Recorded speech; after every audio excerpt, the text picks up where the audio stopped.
Hello friends, welcome back to our channel. పాత కాయిన్స్కు ఇటీవల కాలంలో డిమాండ్ పెరుగుతోంది. అయితే అన్నింటికీ కాదు, కొన్నింటికి మాత్రమే ఆ విలువైన కాయిన్స్ మరియు నోట్లేంటో నేడు ఈ వీడియోలో మీకు తెలియజేస్తాను. వేలం లేదా వెబ్సైట్లలో పాత వస్తువులను విక్రయించి లక్షాధికారులుగా మారిపోయారనే వార్తలు అప్పుడప్పుడు చూస్తూనే ఉంటాం. వస్తువులు పాత పడే కొద్దీ అవి యాంటిక్యూ కేటగిరీ కిందకు వచ్చేస్తాయి. ఇలాంటి వాటికి అంతర్జాతీయ మార్కెట్లో డిమాండ్ ఎక్కువగా ఉంటుంది. ఈ మధ్యకాలంలో మన దేశంలోనూ వీటికి డిమాండ్ పెరుగుతోంది.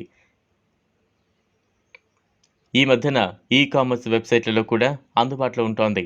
వేలంలో వైష్ణోదేవి బొమ్మ ఉన్న పాత నాణాలకు భారీ రేటు లభిస్తున్నట్టు తెలుస్తోంది. ఏకంగా 10 లక్షల వరకు ధర పలుకుతోంది. మీడియా నివేదికల ప్రకారం చూస్తే ఒక వ్యక్తి ఇలానే పాత ₹5 నోటును విక్రయించి లక్షలు సంపాదించాడు. ఈ నోటుపై ట్రాక్టర్ బొమ్మ ఉంది. మీకు కూడా పాత కాయిన్స్, నోట్ల సేకరణ అలవాటుగా ఉంటే లక్షల్లో సంపాదించే అవకాశం ఉన్నట్లే.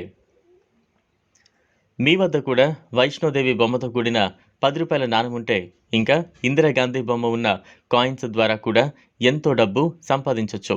కేంద్ర ప్రభుత్వం ఇలాంటి కాయిన్స్ను 2002లో మార్కెట్లోకి చలామణిలోకి తీసుకొచ్చింది.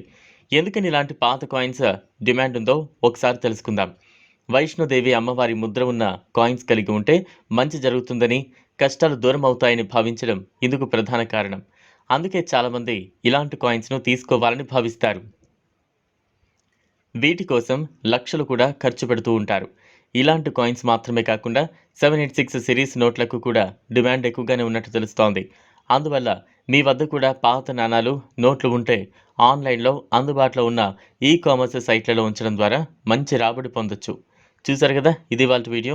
ఈ వీడియో కనుక మీకు నచ్చినట్లయితే లైక్ చేయండి, షేర్ చేయండి, ఛానల్ను సబ్స్క్రైబ్ చేసుకోండి. Thanks for watching.